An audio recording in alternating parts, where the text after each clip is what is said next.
kabisa, karibu kwenye Afrika Leo. Ni kipindi mahiri kabisa ambacho kinazungumzia historia za mashujaa waliowahi kutokea hapa katika bara letu la Afrika pamoja na Tanzania kwa ujumla.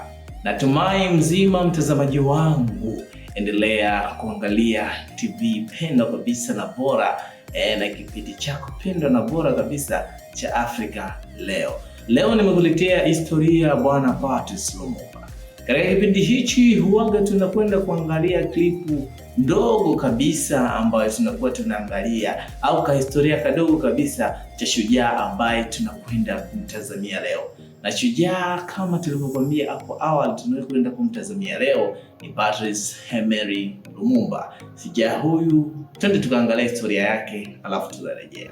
Hotuba ya kwanza aliyoitoa Patrice Lumumba tarehe 30 Juni mwaka 1960 ilimuonyesha kila mtu kuwa nchi ya Jamhuri ya Kidemokrasia ya Kongo imepata kiongozi ambaye ataongoza mabadiliko ya kudumu yaliyokuwa yanasubiriwa kwa muda mrefu sana. Kutokana na mtazamo wa Patrice Lumumba kuegemea nchi za kikomunisti, mataifa ya magharibi yakiongozwa na Marekani walitafuta njia rahisi ya kumwondoa Lumumba madarakani kupitia mtu wake wa karibu ambaye alikuwa ni rais wake Joseph Kasavubu, wakati huo Lumumba akiwa ni waziri mkuu. Mwezi wa 8 mwaka 1960, baadaye mwezi mmoja tu tangia Lumumba aapishwe kuwa waziri mkuu, kitengo cha ujasusi wa Marekani CIA kilianza projekti maalum iliyoitwa Project Wizard, ambayo moja ya kazi yake ilikuwa ni kuhakikisha kuwa wanamtoa Lumumba madarakani. Hii ilikuwa ni baada ya kufeli majaribio kadhaa kumuua kupitia kumwekea sumu kwenye chakula au dawa yake ya meno.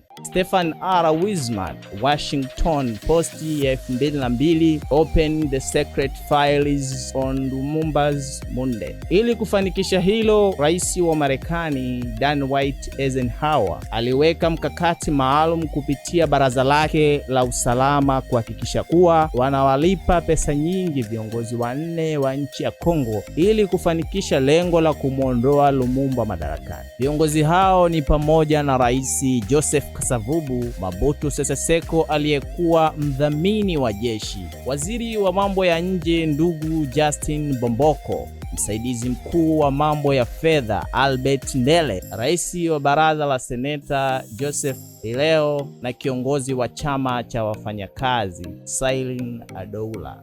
Hawa wote ambao ni Wakongo wenzie, kila mmoja kwa nafasi yake walihusika katika kukatisha ndoto za mleta mabadiliko Patrice Lumumba akiwa bado kijana mdogo wa miaka 30.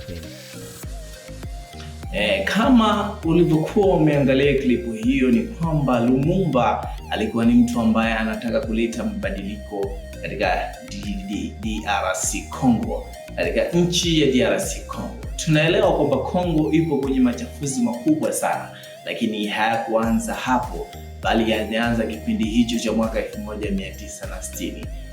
Kipindi hicho ambacho ndicho Lumumba alikuwa anataka kuleta mabadiliko, lakini walimuua kikatili sana.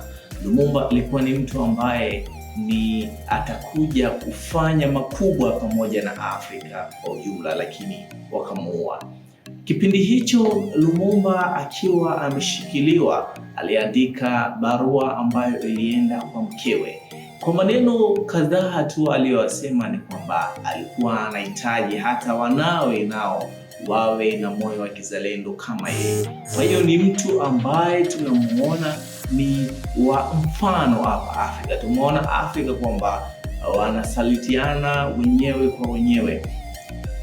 Hata ukiangalia mtu yoyote ambaye atakuwa anataka kukua wewe, lazima ataanza na watu wake wa karibu.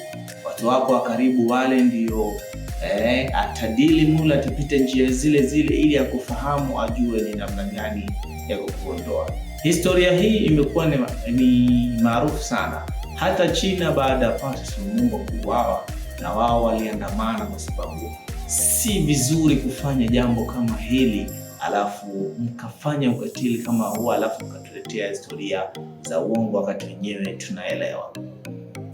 Kikubwa ni kwamba hawa viongozi ambao wanahitaji kuleta maendeleo ni viongozi ambao wanatajiwa kupewa kipaumbele na wananchi, kuwa support kina pamoja mwingine. Tunaona kwamba tumeshazoea viongozi wetu ni wale ambao wanatoa ahadi na hawatekelezi. Wengine wanasema tutawaletea bahari, tutawaletea magari, tutawaletea barabara, lakini mwisho wa siku wanamaliza wakati na hawajakamilisha hicho kitu. Kwa hiyo viongozi kama hawa waleta mabadiliko, wanatakiwa wapewe nafasi. Lakini tukiangalia Burkina Faso sasa hivi tuna rais ambaye tunamwona namna anavyofanya, lakini tutakuja kuongelea historia za mashujaa mbalimbali. Usisahau kusubscribe na kucomment kwa ajili ya kuendelea kipindi hiki cha Afrika Leo. Natumai tutaijenga Afrika na itakuwa ni moja kati ya bara ambalo ni pendwa kabisa. Mimi naitwa Fumbwe Ali, kama nilivyokuambia hapo awali, usisahau follow na kusubscribe ili uweze kupata vitu mahiri kama hivi.